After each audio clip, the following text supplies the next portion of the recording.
আসসালামু আলাইকুম এভরিওয়ান। আহ, আমাকে শোনা যাচ্ছে কিনা কাইন্ডলি কেউ কনফার্ম করেন। জি তা স্যার, শোনা শোনা যাচ্ছে। যাচ্ছে। ওকে। সো আপনাদের ক্লাসে আমি লাস্ট কি পড়াইছিলাম কেউ কি বলতে পারবেন? কনস্ট্রাক্টর কি পড়াইছিলাম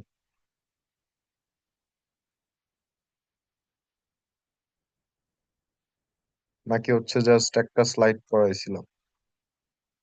আপনাদের ক্লাস হয়েছে কয়টা এটা বলতে পারবেন? জি স্যার, কনস্ট্রাক্টর পড়াইছেন। আচ্ছা, কনস্ট্রাক্টর পড়াইছি। তাহলে হচ্ছে আমি জাস্ট হচ্ছে একটু ওভারভিউ করব কনস্ট্রাক্টরের পার্টটা। তারপর হচ্ছে আমরা ওই পিডিএফটা শেষ করব আর কি। আমার মনে হয় এখানে কিছু পার্ট বাকি ছিল, সো আমরা হচ্ছে ওইগুলাই স্যার দেখব। মডিফায়ার্স পর্যন্ত পড়াই ফেলছেন। হ্যাঁ, সো আমি হচ্ছে জাস্ট একটু রিকল করে যাব, তারপর হচ্ছে বাকি পার্টটা দেখবো আর কি। ওকে, সো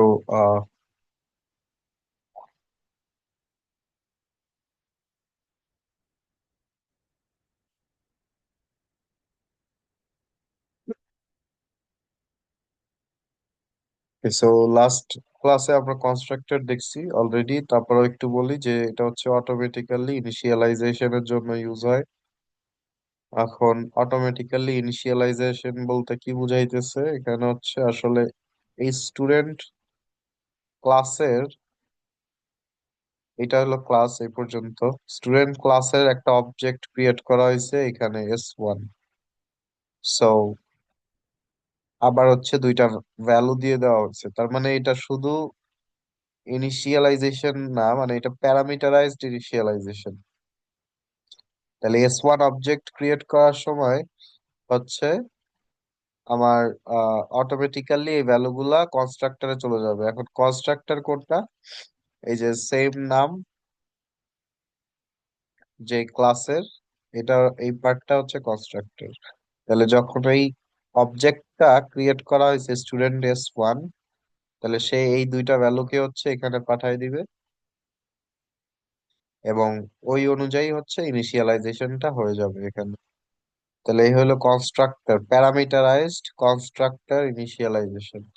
আর ডিফল্ট বলতে কি বুঝি? ডিফল্ট মানে হচ্ছে কোনো ভ্যালু থাকে না, অর্থাৎ এই টাইপের কিছু একটা। এই টাইপের যখন অবজেক্ট ক্রিয়েট করি তাহলে সেখানে হচ্ছে এখানে কিছু দেওয়া যাবে না, এখানে হচ্ছে এরকম থাকবে বা হচ্ছে হিডেন থাকে। এটা যদি নাও থাকে তাও এরর দিবে না, বুঝতে হবে যেটা হিডেন আছে। তো বেসিক্যালি এখানে প্যারামিটার নাই তো, বা বডিতেও কিছু নাই, বা প্যারামিটার নাই। সো এই প্যারামিটার না থাকলে এটাকে বলা হয় ডিফল্ট কনস্ট্রাক্টর, যেটা হচ্ছে এখানে দুইটা টাইপের একটা। তাহলে প্যারামিটারস থাকলে প্যারামিটারাইজড, যেমন এই যে এখানে হচ্ছে বডি আছে বাট হচ্ছে কোনো প্যারামিটার নেই, তাহলে এটার অবজেক্ট ক্রিয়েট করতে গেলে আমরা হচ্ছে স্টুডেন্ট লিখলেই হবে। তাইলেই হচ্ছে প্যারামিটার ছাড়া ডিফল্ট কনস্ট্রাক্টরের কাজ হয়ে যাবে। এরপরে দেখছিলাম ডিস্ট্রাক্টর। ডিস্ট্রাক্টরে যেটা বলে যে রিসোর্সেস ফ্রি করে দেয়। আমরা জানি যে যখন অবজেক্ট ক্রিয়েট করা হয় তখন হচ্ছে একটা মেমরি কিল করে। তাহলে মেমরি কিল করার মানে হচ্ছে অবজেক্ট ক্রিয়েট করলাম এখানে আমি S1, তাহলে এটা একটা মেমরি অ্যালোকেট করলো। তাহলে এই এই অ্যালোকেশনের মেমরিটা আমি কিভাবে ফ্রি করতে পারি? তো ফ্রি করব, যখন অবজেক্ট ক্রিয়েট করা হয় তখন কি হয়? কনস্ট্রাক্টর কল হয়, একটু আগেই বলছি। কনস্ট্রাক্টর কই? এইখানে। তাহলে কনস্ট্রাক্টর কল হইলো, এবং কনস্ট্রাক্টর কল হওয়ার পরে আমার ডিস্ট্রাক্টর ডিস্ট্রাক্টর কি করবে? মেমরি ফ্রি করবে। ডিস্ট্রাক্টর কিভাবে তৈরি হয়? এই যে কনস্ট্রাক্টরের সামনে একটা টিল্ডা সাইন ইউজ করা হয়েছে, এই যে ছোট, এটাই ডিস্ট্রাক্টরের জন্য ইউজ হয়। আর কখন কল হবে ডিস্ট্রাক্টর? ডিস্ট্রাক্টর হচ্ছে আউট অফ স্কোপ গেলে কল হবে, যেমন এই কোডটা এই পর্যন্ত। তাইলে যখন এখান থেকে বের হয়ে যাবে অপারেশন, তার মানে out of scope, goes out of scope, তখন হচ্ছে আমার ডিস্ট্রাক্টর কল করে দিবে যে বলবে যে এই কনস্ট্রাক্টরের আর কোনো প্রয়োজন নাই, মানে এই অবজেক্টটার কাজ শেষ, আউট অফ স্কোপ হয়ে গেছে, তুমি চাইলে মেমোরি ফ্রি করে দাও, তখন হচ্ছে ডিস্ট্রাক্টরটা অটোমেটিক্যালি কল হবে, এটা নিয়ে আলাদাভাবে কোনো কিছু কল করার নাই। এবং তখন লেখা উঠবে ডিস্ট্রাক্টর ফেইল্ড। আমরা চাইলে আহ রান দিয়ে দেখতে পারি।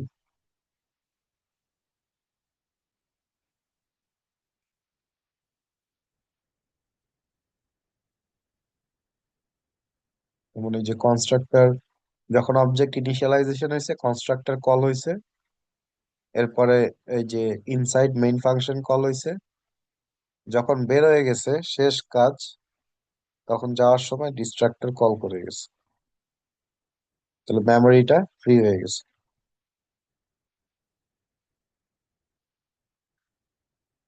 কোডের স্ক্রিনটা দেখা যাচ্ছে নাকি? জি স্যার, দেখা যাচ্ছে। আচ্ছা, থ্যাংক ইউ। সো এবার হচ্ছে ওভারলোডিং, এটাও ক্লাসে পড়াইছি, তারপরে বলতেছি আবার একটু। যে হচ্ছে প্যারামিটারের চেঞ্জেস, যেমন এইখানে কনস্ট্রাক্টর থাকবে অনেকগুলা, বাট হচ্ছে প্যারামিটার এখানে একটাও নাই কনস্ট্রাক্টরে, বাট এখানে একটা আছে, আবার এইখানে আছে দুইটা। তাহলে তিনটা কনস্ট্রাক্টর যাদের সেম নাম হইতে হয়, সব ঠিক আছে, বাট হচ্ছে ভ্যালু প্যারামিটারের ডিফারেন্ট, এখানে একটা এখানে দুইটা। বা যদি আরো একটা লেখা হয় যে স্টুডেন্ট স্ট্রিং ইন্ট আই,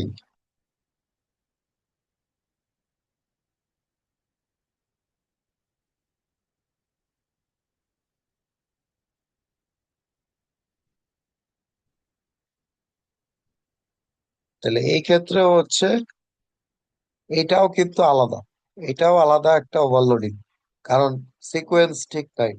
এখানে ইন্টিজার ছিল ফার্স্টে, বাট এখানে স্ট্রিং, সো এটাও আলাদাভাবে কাউন্ট হবে। কিন্তু কিন্তু যদি হচ্ছে আমি শুধুমাত্র মনে করেন এখানে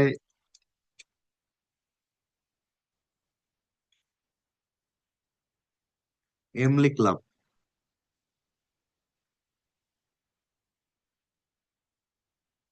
এইটা এরর দিবে, কারণ এখানে সে দেখবে যে একই প্যাটার্নের দুইটা কনস্ট্রাক্টর, কোন দুইটা এক, এই যে এইটা আর এটা হচ্ছে এক, জাস্ট ভ্যারিয়েবলের নাম চেঞ্জ। সো নাম আসলে বদার করে না, নামের সাথে আমার কোনো সম্পর্ক নাই, তাহলে এটা এরর দিবে, এটা ওভারলোডিং হবে না।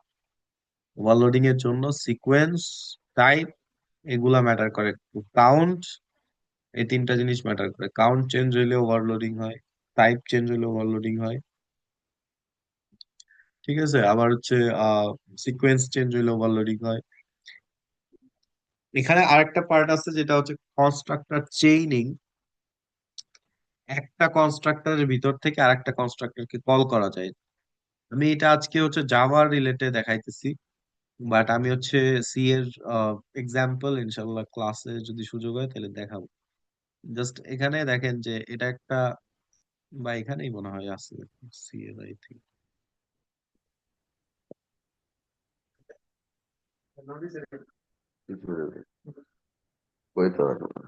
আহ না, এখানে নাই। সো যেটা বলতেছিলাম, যেখানে দেখেন যে একটা কনস্ট্রাক্টর আছে টেম, এবং এই কনস্ট্রাক্টর কই থেকে আসছে, এই যে ক্লাসের, এই ক্লাস কনস্ট্রাক্টর। তাহলে এটারে এখানে আরেকটা কনস্ট্রাক্টর সেম নেম, আপনার মনে হইতে পারে এটা ওভারলোডিং। হ্যাঁ, অবশ্যই ওভারলোডিং। এখানেও আরেকটা, এটাও ওভারলোডিং, বাট এখানে চেইনিংটা কিভাবে হইতেছে, কনস্ট্রাক্টর চেইনিং কেন বলতেছি, দেখেন একটা অপারেটর আছে দিস, এই দিস 5 বলা মানে সে হচ্ছে এখান থেকে অপারেশন পাঠাই দিবে, কে একটা আর্গুমেন্ট রিসিভ করতেছে, এই যে ও, তাহলে এইখানে চলে আসবে কনস্ট্রাক্টর অপারেশন, তাহলে আবার সেটার ভিতরে যাবে, যা দেখবে আবার দিস, এখানে দিস যাওয়ার পরে সে দেখবে দুইটাকে রিসিভ করতেছে, দুইটা ইন্টিজার, সে এখান থেকে দেখবে এইটার সাথে মিল আছে, তাহলে এইখানে চলে আসবে। তাহলে এইভাবে হচ্ছে আসলে সবগুলাই কল হবে। তো এইখানে হচ্ছে এইভাবে কনস্ট্রাক্টরের চেইনিংটা কাজ করে। এটা যদিও জাভার জন্য দেখানো হয়েছে এখানে, বাট ইকুইভ্যালেন্ট সি এর এক্সাম্পল আমি হচ্ছে যদি পারি তাহলে ক্লাসে দেখাবো। যাই হোক, সেটা আসলে ইম্পর্টেন্ট না, সেটা হচ্ছে ওভারলোডিংটা ইম্পর্টেন্ট। জাস্ট জেনে রাখেন যে চেইনিং ও বলেও একটা টার্ম আছে, কনস্ট্রাক্টর চেইনিং, এখানে ওভারলোডিং হয়, বাট এটা হচ্ছে চেইনিং এর জন্য ইউজ হয়, একটার ভিতর থেকে আরেকটাকে কল করে। আচ্ছা, এরপরে এরপর হচ্ছে method overloading. Method overloading same জিনিস, আলাদা করে বলার কিছু নাই। কাউন্ট চেঞ্জ, টাইপ চেঞ্জ, এবং হচ্ছে সিকোয়েন্স চেঞ্জ, যেমন এই যে এখানে। But it's not a constructor, but it is a method. যেমন এই যে এখানে সামনে ডেটা টাইপ আছে, কনস্ট্রাক্টর ডেটা টাইপ থাকে না, দ্যাটস ওয়াই এটা মেথড। আর মেথডের ওই টাইপ, সিকোয়েন্স, কাউন্ট চেঞ্জেস আসলেই ওগুলো হচ্ছে ওভারলোডিং, যেটাকে বলতেছি মেথড ওভারলোডিং। সো এই চেঞ্জেস এর উপর ডিপেন্ড করে সে ফাংশন এক্সিকিউট করে বা মেথড এক্সিকিউট করে। আচ্ছা, সো মডিফায়ার্স লাস্ট ক্লাসে শুরু করছিলাম বাট শেষ হয় নাই। ওইখানে আমরা 4 ধরনের মডিফায়ার্স দেখছিলাম একটা ডায়াগ্রামের মাধ্যমে। ফার্স্ট ওয়ান ছিল এক্সেস, অর্থাৎ এন্ট্রেন্স এক্সিট এর ব্যাপার স্যাপার, মানে কে এন্ট্রেন্স দিবে, কে এক্সিট দিবে, এই ব্যাপারগুলা নিয়েই এক্সেস মডিফায়ার। 3 টাইপের আছে: public, private, and protected. So these three are different from each other. Public মানে আমরা জানি যে হচ্ছে যে কেউ এটা ইউজ করতে পারবে, ফর এক্সাম্পল ইওর নেইবার, আর হচ্ছে আপনার এলাকার অন্য কেউ, সবার কাছে এটার অ্যাভেলেবিলিটি থাকবে। ঠিক আছে? যেমন ধরেন বলতে পারেন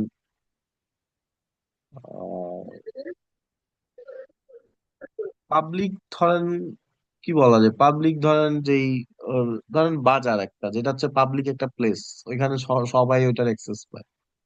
ঠিক আছে, বাট আপনার বাসার বাসার ভিতরে আবার কিছু স্পেসিফিক মেম্বার অ্যাক্সেস পায় যারা আপনার ফ্যামিলির। আবার আপনার দেখা গেছে বেডরুমে হচ্ছে জাস্ট আপনি অ্যাক্সেস পান, for example just you are staying in a hotel, so ওইখানের বেডরুম জাস্ট আপনি অ্যাক্সেস পান, এবং ইভেন ওয়েটারও পায় না বা স্টাফরাও পায় না। সো এইটাই হচ্ছে আসলে ডিফারেন্স। এখন একটা কোড দিয়ে জাস্ট এখানে এক্সপ্লেইন করা হয়েছে যে আহ, যেমন এই ক্লাসের প্রাইভেট কি ডিনোট করা হয়েছে সিক্রেট কোড ভেরিয়েবলকে, আর প্রটেক্টেড কে রোল, পাবলিক কে হচ্ছে নেম। আচ্ছা, আপনারা যারা আসছেন অ্যাটেন্ডেন্স চ্যাট বক্সে দিয়ে দেন, চ্যাট বক্সে অ্যাটেন্ডেন্স গুলা দিয়ে দেন।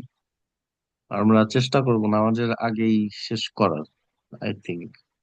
সো স্টুডেন্ট, এখানে হচ্ছে কনস্ট্রাক্টর আমার হচ্ছে স্টুডেন্ট, এটা ব্যাপার না। ব্যাপার হচ্ছে এগুলো আমি মনে হয় লাস্ট ক্লাসে বলছি, বাট তাও এখন দেখেন, আমি আমার ক্লাসের একটা অবজেক্ট ক্রিয়েট করছি স্টুডেন্ট ক্লাসের এস দিয়ে। এখন এই এস দিয়ে আমি কোন কোন জিনিসের অ্যাক্সেস পাবো, এটা হচ্ছে কথা। তাইলে আমার দেখতে হবে আগে স্টুডেন্ট ক্লাসকে আমি স্টুডেন্ট ক্লাস থেকে যে অবজেক্টটা ক্রিয়েট করছি এটা কোথায় বসে ক্রিয়েট করছি, এটা কি আমি যে ক্লাসে বা আমার বাসার ভিতরে বসে ক্রিয়েট করছি, নাকি আমার রিলেটিভের বাসার ভিতরে, নাকি জাস্ট একটা পাবলিক প্লেসে বা অন্য কোথাও যেখানে আসলে বিলং করে না। যেমন এই যে মেইন ক্লাস আর স্টুডেন্ট ক্লাসের কোনো রিলেশন নাই, ডিনোট করা হয় নাই। আমরা যখন ইনহেরিটেন্স করব তখন দেখবো কিভাবে class to class relation build করা যায়। বাট আপাতত মেইন ক্লাস একটা এক্সটার্নাল ক্লাস, তাহলে একটা বাইরের ক্লাসে বসে আমি একটা অবজেক্ট ক্রিয়েট করছি স্টুডেন্ট ক্লাসের, এবং আমি ডট নেম কল করছি। সো দেখতে হবে নেম কি পাবলিক, প্রাইভেট আর প্রটেক্টেড কিনা। দেখা যাচ্ছে যে নেম হচ্ছে পাবলিক, তার মানে নেমকে সে অ্যাক্সেস দিবে। দ্যাটস ওয়াই আপনি হচ্ছে এইভাবে নেমকে অ্যাক্সেস করতে পারতেছেন এস ডট নেম দিয়ে। আচ্ছা, তার আগে বলি এইভাবে এক্সেস করলে এটাকে রিডও বলে রাইটও বলে। যেমন এখানে রিড হইতেছে, বাট আপনি পরের লাইনে চাইলে এটাকে এভাবে এস ডট নেম দিয়ে 1 2 3, তাহলে আপনি রাইট করলেন। ঠিক আছে। সো যাই হোক, তাহলে এখানে রিড হচ্ছে। এখন এস ডট রোল এটা কেন অ্যালাউড না বলতেছে? এটা অ্যালাউড না এই কারণে, রোল হচ্ছে প্রটেক্টেড মেম্বার। আমি যদি উপরে যাই, রোল হচ্ছে একটা প্রটেক্টেড ভ্যারিয়েবল, এবং প্রটেক্টেড ভেরিয়েবল সবসময় ইউজ করা যায় না। শুধুমাত্র আপনার রিলেটিভ বা আপনার ছেলে মেয়ে আপনার ইউজ করতে পারবে, দ্যাট ইজ প্রটেক্টেড। তার মানে আমার এই মেইন ক্লাসের সাথে স্টুডেন্ট ক্লাসের কোনো রিলেশন নাই, ডিরেক্ট ইনডিরেক্ট কোনো রিলেশন নাই। সো দ্যাট ইজ ওয়াই আমি রোলকে অ্যাক্সেস করতে পারবো না। আর সিক্রেট করতে হচ্ছে প্রাইভেট, তারে তো অ্যাক্সেস করতে দেওয়ার কোনো চান্সই নেই। তার মানে এই দুইটা লাইন এরর দিবে। এখন আমার কথা হচ্ছে, যদি মেইন ক্লাসটা চাইল্ড ক্লাস হইতো তাইলে চাইল্ড ক্লাস আর মেইন ক্লাস কিভাবে চাইল্ড ক্লাস হইতে পারে বা রিলেশনের জন্য কি লেখা লাগে সেটা আমরা দেখবো। বাট ধরেন যদি মেইন ক্লাসটা চাইল্ড ক্লাস হইতো স্টুডেন্ট ক্লাসের, তাহলে এই রোলকে সে অ্যাক্সেস করতে দিত, কিন্তু প্রাইভেট কে স্টিল অ্যাক্সেস করতে দিত না। যদিও child class, but still private কে দিবে না। তাইলে আমি কেন প্রাইভেট ভ্যারিয়েবল ডিনোট করছি যদি আমি সেটাকে ইউজই না করতে পারি?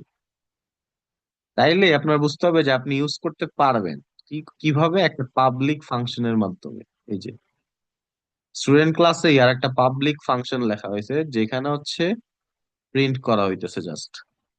তাকে নিজের ক্লাসের ভিতরে বসে নিজের একটা প্রাইভেট ভেরিয়েবল প্রিন্ট করা যাইতেই পারে, ওইটা কোনো প্রবলেম না। কিন্তু কথা হচ্ছে এই ফাংশনের মাধ্যমে আমরা রিড করতে পারি, রাইট করতে পারবো না, রিড করতে পারবো শুধু। কিভাবে? এটা তো এলাও না। এই যে এখানে এইটা দিয়ে আমরা রিড করতে পারবো, মানে এই ফাংশন এক্সিকিউট করলেই সে হচ্ছে ওই ক্লাসের ভিতরে যে ফাংশনটা আছে এই নামে, তার ভিতরে গিয়ে এটা প্রিন্ট করে দিবে।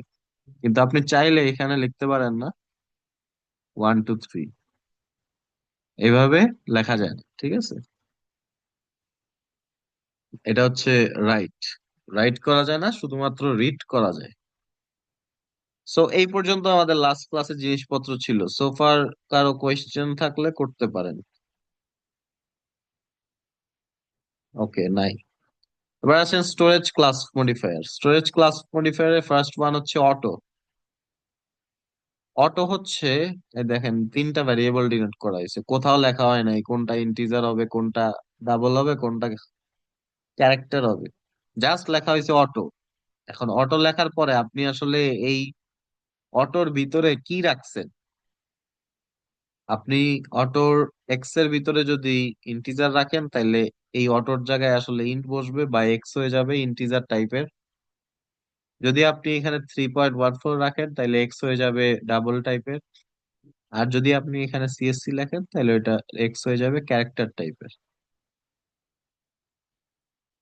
এই হলো অটোর কাজ, যেটা হচ্ছে একটা স্টোরেজ মডিফায়ার, কারণ ভ্যারিয়েবলের জায়গায় বসে, ভ্যারিয়েবলের টাইপের জায়গায় বসে। সো হচ্ছে সে টাইপ ডিসাইড করে দেয়। আর আমরা জানি যে ভ্যারিয়েবল হচ্ছে ওয়ান কাইন্ড অফ কন্টেইনার বা স্টোরেজ। এবার আসেন স্ট্যাটিক। স্ট্যাটিক কি? এখানে দেখেন বলা আছে যে হচ্ছে static প্রিজার্ভস the value between function calls or shared among objects. আচ্ছা, বিটুইন ফাংশন কলস এই কথাটা মনে রাখেন। দেখেন এখানে তিনবার কল করা হয়েছে একই ফাংশন। কোন ফাংশন? Counter function. এবং কাউন্টার ফাংশনের ভিতরে আছে একটা স্ট্যাটিক ভেরিয়েবল যাকে শুরুতে 0 দিয়ে ইনিশিয়ালাইজ করা হয়েছে। এরপরে তাকে এক ইনক্রিমেন্ট করা হয়েছে, এরপরে প্রিন্ট করা হয়েছে। এখন কথা হচ্ছে যদি এটা স্ট্যাটিক না হইতো, আগে ধরেন চিন্তা করি স্ট্যাটিক, তাহলে কি হবে? স্ট্যাটিক এখানে কল হবে 0 থেকে 1 হবে, 1 প্রিন্ট করবে, তাহলে 1 প্রিন্ট করবে। আবার যখন স্ট্যাটিক কে কল করবে মানে এইখান থেকে, তখন সে আসলে আর এই এই 0 অ্যাসাইন করবে না। সে তখন দেখবে যে এটা তো স্ট্যাটিক একটা ভেরিয়েবল, তার মানে এটা লাস্ট ভ্যালু কি ছিল? 1। তাহলে সে 1 এর সাথে 1 যোগ করে 2 করবে। এরপর যখন আবার কল হবে তখন আবার দেখবে এটা তো স্ট্যাটিক, তার মানে লাস্ট ভ্যালু কি ছিল? 2। তাহলে এটা 3 করো, 1 প্লাস করে প্রিন্ট করো। কিন্তু যদি আপনি স্ট্যাটিক না লিখতেন তাইলে আসলে কি হইতো, ফাংশনের ভিতরে আসার পরেই সে প্রিজার্ভ করতো না ভ্যালু। এই যে ভ্যালুটা যে এখানে আপডেট হয়েছিল, এই ভ্যালুটাকে সে প্রিজার্ভ করতো না, সে শুরু থেকে এক্সিকিউট করে যাইতো। তার মানে সে প্রতিবার 1 1 1 এটাই প্রিন্ট করে যাইতো। কিন্তু স্ট্যাটিক থাকার কারণে সে লাস্ট যে ভ্যালুটা ছিল সেইটাই কাউন্টের ভিতরে প্রিজার্ভ করছে, জিরোকে প্রিজার্ভ করতেছে না, কারণ জিরো তো অলরেডি ওল্ড হয়ে গেছে, কারণ লেটেস্ট ভ্যালু অলরেডি এখানে আসছে। দ্যাট ইজ ওয়াই বলা হইতেছে প্রিজার্ভস ভ্যালু বিটুইন ফাংশন কলস। তাহলে এখানে আমার এই তিনটার থেকে আউটপুটে আসবে হচ্ছে, ফার্স্টে আসবে 1, এরপর আসবে 2, এরপর আসবে 3। কারো কোনো কোয়েশ্চেন আছে? আই থিঙ্ক নাই। ওকে, সো আমরা কন্টিনিউ করি। আমাকে শুনতে পাচ্ছেন নাকি? জি স্যার, শুনতেছি। সিয়ার আসছে? সিয়ার?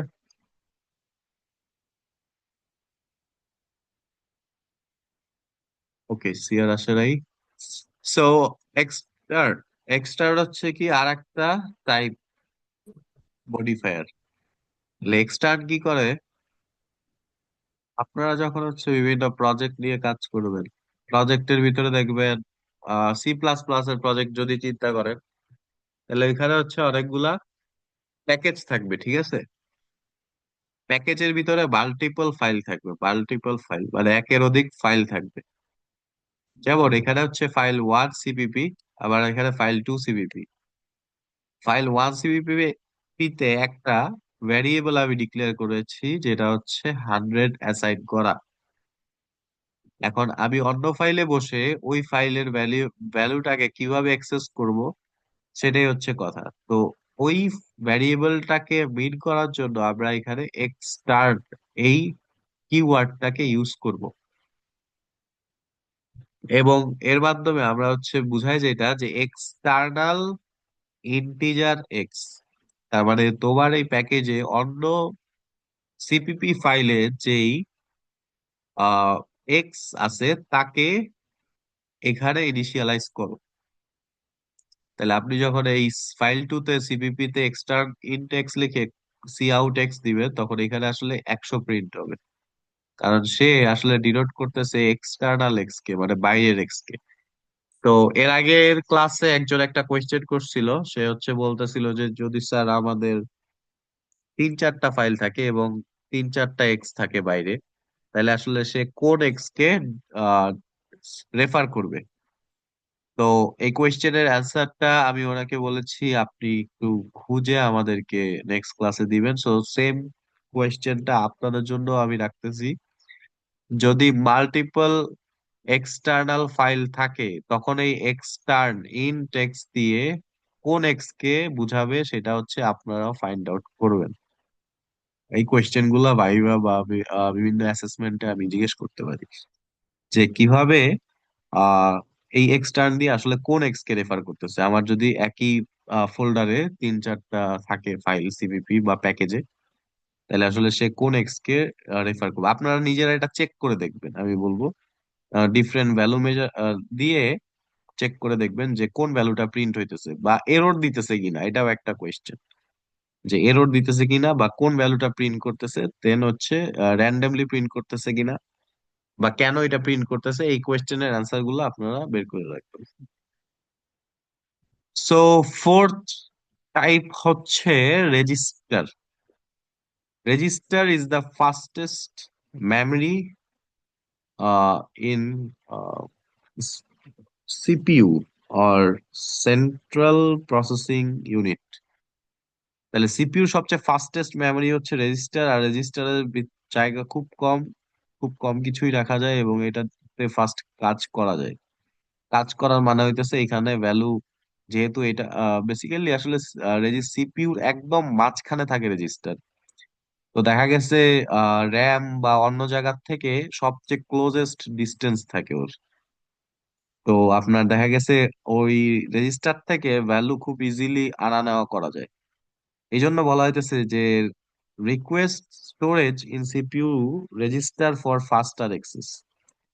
তার মানে আমি যে এখানে একটা ভ্যারিয়েবল কে রেজিস্টার দিয়ে ডিনোট করছি, তার মানে এই আই এর ভিতরে ভ্যালু রাখা বা নিয়ে আসা অনেক বেশি ফাস্টার হবে compare to general integer I.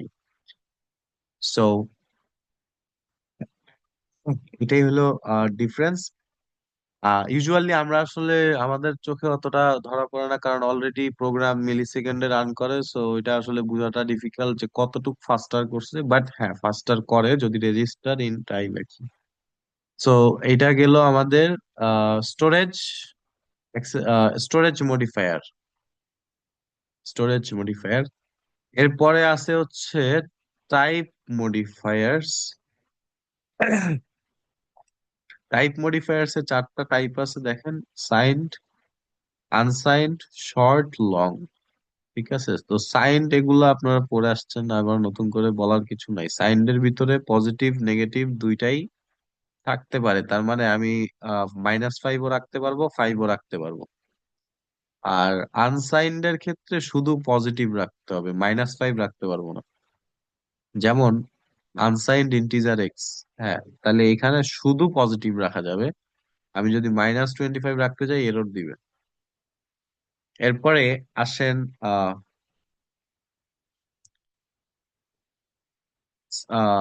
কোনটা বললাম, আনসাইন্ড। সাইন্ড এর ক্ষেত্রে হচ্ছে -25 +25 বোথ রাখা যাবে। শর্ট মানে কি? শর্ট মানে একটা রেঞ্জ আছে আসলে, long versus short, data store range I think -32 থেকে মনে হয়, হ্যাঁ। তো এই রেঞ্জটা হইতেছে আহ 2 বাইট স্টোর করার জন্য। এই এই ভ্যালুর বাইরে যদি কিছু রাখতে চাই, 32,768 থেকে নেগেটিভ থেকে পজিটিভ, এটা হচ্ছে শর্টের জন্য। এর বাইরের ভ্যালু রাখতে গেলে শর্ট ইউজ করলে এরর দিবে। ঠিক আছে। আর লং এর ক্ষেত্রে আপনি এই রেঞ্জের ভিতরের ভ্যালুগুলো রাখতে পারবেন, এর বাইরের ভ্যালু লং দিয়ে রাখা যায় না। সেক্ষেত্রে ডাবল লং ইউজ করা যাইতে পারে, অর্থাৎ লং লং এটা। এবং লং লং এর ক্ষেত্রে আপনারা হচ্ছে এই পর্যন্ত ইউজ করতে পারবেন। এটা এটা অনেক হিউজ, মানে একক দশক শতক হাজার অযুত লক্ষ নিযুত কোটি, বুঝতেই পারতেছেন। এরপরে আরো কত কিছু আছে। সো মানে বিশাল বড় নাম্বার আপনারা রাখতে পারবেন। স্টিল এর এর চেয়েও বড় নাম্বার নিয়ে কাজ করা লাগে অনেক সময়। সো কিভাবে আসলে ডিনোট করে? এই যে এভাবে আর কি, শর্ট ইন্ট মার্কস। তো এখানে দেখলাম 32,700 কত 68 মনে হয়। আহ হ্যাঁ, তাহলে এর বাইরের ভ্যালু রাখতে পারবো না শর্টে, তখন লং। লং এ না হইলে আবার ডাবল লং লিখতে হবে, ডাবল লং। তার মানে আরো বেশি রেঞ্জ বাড়লো, এর ভিতরে ভ্যালু রাখতে পারবে প্রোগ্রামে বা কন্টেইনারে। তাহলে এটা হলো কি টাইপ মডিফায়ার। সো এই পর্যন্ত কারো কোয়েশ্চেন আছে? আই থিংক নাই। আচ্ছা, যদি মিটিংটা শেষ হয়ে যায়, আমার কন্টেন্ট আরেকটু আছে, যদি শেষ না করতে পারি তাহলে আপনারা আবার জয়েন করবেন সেম লিংকে। আর অ্যাটেন্ডেন্স গুলা সবাই এইখানেই দিয়ে দেন, আহ মানে চ্যাট বক্সে। এবার আসেন ফাংশন মডিফায়ার নিয়ে কথা বলি। ফাংশন মডিফায়ার এখানে হচ্ছে 3 টাইপের থাকে। একটা হচ্ছে ইনলাইন, ইনলাইন ফাংশন মডিফায়ার। যখন আমি কোনো ফাংশনকে সামনে এরকম ইনলাইন লিখবো, এখানে ফাংশন লেখা হয়েছে যে একটা এক্স নেয় এবং রিটার্ন করে এক্স ইন্টু এক্স। যখন ইনলাইন লিখবো এটার মানে হচ্ছে রিপ্লেস হয়ে যাবে। For example, ah for example এখানে হচ্ছে কোথাও আমি কল করলাম স্কোয়ার 5, তাহলে এই স্কোয়ার 5 কল করার সাথে সাথে এই স্কোয়ার 5 রিপ্লেস হয়ে যাবে ডাইরেক্ট 5 × 5 দিয়ে ওই লাইনেই। দ্যাট ইজ ওয়াই ইনলাইন বলা হইতেছে ওই লাইনে। ইউজুয়ালি ইনলাইন না লিখলে যেটা হয়, এখানে অনেক মেমোরিজ এর কাজ থাকে। মানে ধরেন এখান থেকে কল হইছে, তাহলে ফাংশনের লোকেশন কই সেখানে যাবে। আবার এখানে ফাংশনের লোকেশন, এখান থেকে ভ্যালুর লোকেশন কই সেখানে যাবে। এরপরে ভ্যালুর লোকেশনে আবার কি এক্সপ্রেশন আছে সেই এক্সপ্রেশনের থেকে ভ্যালু ফাইন্ড আউট করে মাল্টিপ্লাই করে এরপরে হচ্ছে আউটপুট দেয় আর কি। ফাংশন গুলো এইভাবে কাজ করে। মানে পয়েন্টারের যখন আপনারা দেখছেন হয়তোবা পয়েন্টার, তখন হয়তোবা এগুলা পড়ার কথা স্ট্রাকচারে। বাট যদি ইনলাইন লেখে তাইলে আসলে এই মেমরি লোকেশন টোকেশন দেখার কিছু নাই, ডাইরেক্টলি হচ্ছে যেই লাইনে কল হবে ওইখানেই ওই বডি দিয়ে রিপ্লেস হয়ে যাবে, বা ওই বডিতে যা আছে তা দিয়ে রিপ্লেস হবে। যেমন এক্স এ রিসিভ হয়েছে 5, তাহলে ডাইরেক্ট 5 × 5 দিয়ে রিপ্লেস হয়ে যাবে ওই লাইনেই। এইটাকে বলা হইতেছে ইনলাইন মডিফায়ার্স। হ্যাঁ। সেকেন্ড ওয়ান হচ্ছে কনস্ট্যান্ট। কনস্ট্যান্ট মডিফায়ার যেটা করে, প্রিভেন্টস করে মডিফিকেশন। আচ্ছা, কিভাবে প্রিভেন্টস করে মডিফিকেশন একটু দেখি। এখানে দেখেন একটা ক্লাস আছে, যে ক্লাসটা হচ্ছে ডেমো। তার ভিতরে একটা ইন্টিজার ভেরিয়েবল আছে এক্স, এবং এই ডেমো ক্লাসের একটা কনস্ট্রাক্টর আছে ডেমো ইন্টিজার এ, এবং হচ্ছে তার ভিতরে এক্স এর ভিতরে এ আছে। ঠিক আছে, এটা একটা কনস্ট্রাক্টর ডেমো ক্লাসের। এবং তার ভিতরে একটা ফাংশন আছে শো, যাকে আমি ডিক্লেয়ার করছি কনস্ট্যান্ট। এই যে ভয়েড শো, এটা একটা ফাংশনের নাম। ইউজুয়ালি আমরা এখানে নামাজ টাইম হয়ে গেছে, তোমার উপর লিঙ্ক দিব, ওই নামাজের লিঙ্কে জয়েন আছে করো। 20 মিনিট। যাও যাও, নামাজে যাও সবাই। আচ্ছা, আমার একটু ডিসকানেক্ট হয়ে গেছিল। আই থিংক ইন্টারনেট ইস্যুস ছিল। আমাকে শুনতে পাচ্ছেন? জি স্যার, শুনতেছি। হ্যাঁ, ওকে। আমরা we are almost about to end, but কিছু জিনিস বাকি আছে যেটা হচ্ছে শেষ করতে হবে, তাহলে হয়তো নামাজের পরে আর লাগবে না। আহ, আর মিটিংটা অফ হয়ে গেলে একটু জয়েন করেন, 5 মিনিট বা 10 মিনিট যাই লাগুক একটু জয়েন করেন। আমরা ট্রাই করব 5 মিনিটে শেষ করা। নাকি ব্রেক দিব, নামাজের পরে আবার স্টার্ট করবো এখান থেকে? আপনারা কি বলেন?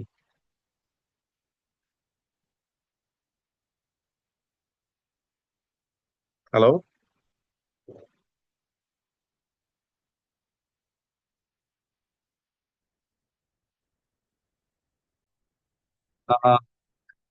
হ্যালো, আমাকে শুনতে পাচ্ছেন?